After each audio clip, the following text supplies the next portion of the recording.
अलग बिल्डिंग बनाने का कोई जरूरत था, अलग से नया बनाने का कोई मतलब नहीं। क्या पुराना इतिहास बदल दीजिएगा? आज तो मेरे जाने का कोई तुक नहीं था, और कल वाला तो सचमुच बेकार। अलग बिल्डिंग बनाने का कोई जरूरत था।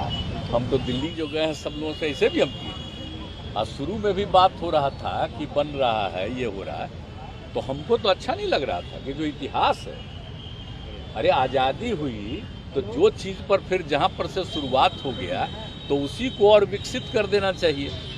अलग से नया बनाने का कोई मतलब नहीं। क्या पुराना इतिहास बदल दीजिएगा? तो बेकार चीज़ है। खैर अब अन्य पार्टियाँ तो और कारण से राष्ट्रपति जी को नहीं बुला करके ये करे, वो सब जो भी कारण है, लेकिन हमसे पूछिएगा तो हमको तो बड़ा ये लगता है कि उसकी क्या ज़रूरत थी अलग करने का। जो था बिल्डिंग उसी को न करना चाहिए था। जब आज जो इतिहास है उसको भुला दीजिएगा क्या? कल होकर के इसको खत्म कर दीजिएगा तो क्या पता चलेगा? तो आप जान लीजिए अब जो शासन में आजकल हैं, हम बराबर कह रहे हैं, उस सारे इतिहास को बदल देंगे। आज़ादी की लड़ाई के इतिहास को बदल देंगे।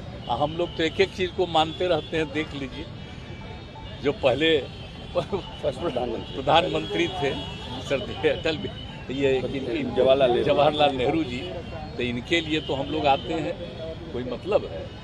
और जब इनका डेथ हुआ था तो हम लोग तो स्कूल में पढ़ रहे थे उस समय, तो उसी समय हुआ तो बड़ा खराब लगा कि हो गया। ये सब तो बचपन की बात है, एक एक चीज़ तो हम लोग तो मानते हैं। और भले ही हम लोगों का आंदोलन जिस कारण से भी हुआ, जेपी के नेतृत्व में सब कुछ हुआ, उससे एक अलग चीज़ तो हम लोग तो मानते हैं। देश का जो इतिहास है वो बहुत आवश्यक है। तो इसीलिए आज तो मेरे जाने का कोई तुक नहीं था, और कल वाला तो सचमुच बेकार है। कोई मतलब नहीं है।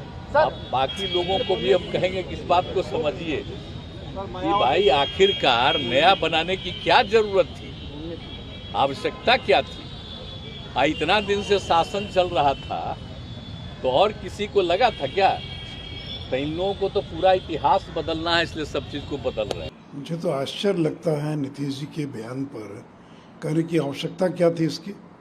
अरे भाई, जो पुराना संसद भवन 100 वर्ष से होने को आ गए, उसकी स्थिति जर्जर होती जा रही है। ये तो नरसिम्हा राव जो प्रधानमंत्री थे उसी समय प्रस्ताव आया था कि नया संसद भवन बनाए जाने की आवश्यकता है। और मीरा कुमार जब लोकसभा की स्पीकर थी, उसमें मीरा कुमार ने कहा कि इस बिल्डिंग की दशा को देखकर, दुर्दशा को देखकर आंसू आता है।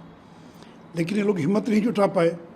नरेंद्र मोदी ने हिम्मत कर 2.5 साल के भीतर एक शानदार ऐसा भवन बना दिया कि अगले 100 साल तक देश जो उसका इस्तेमाल कर पाएगा। ये तो गौरव का क्षण था, इसके तो गर्व करना चाहिए था।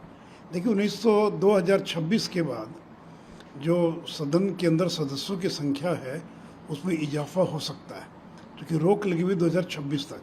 तो 2026 के परिसीमन के बाद हो सकता है कि सदस्यों की संख्या बढ़ जाए। तो वर्तमान सदन के अंदर तो बैठने के लिए जगह ही नहीं है। ये नया भवन जो बन रहा है इसके अंदर सारे एमपीज़ के लिए चेंबर बन रहा है, सारे मंत्रियों के लिए चेंबर है, और फिर अत्यंत आधुनिक जो सुख सुविधाएं हैं उनसे लैस वो भवन होगा। तो इस तरह की बात बोलना नीतीश जी यानी कोई इनका तर्क ही नहीं है।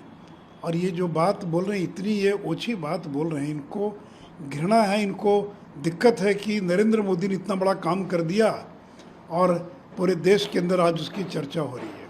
उनको पच नहीं रहा, उनको बर्दाश्त नहीं हो रहा है, इसलिए इस प्रकार की बयानबाजी कर रहे हैं। Subscribe to Midday India.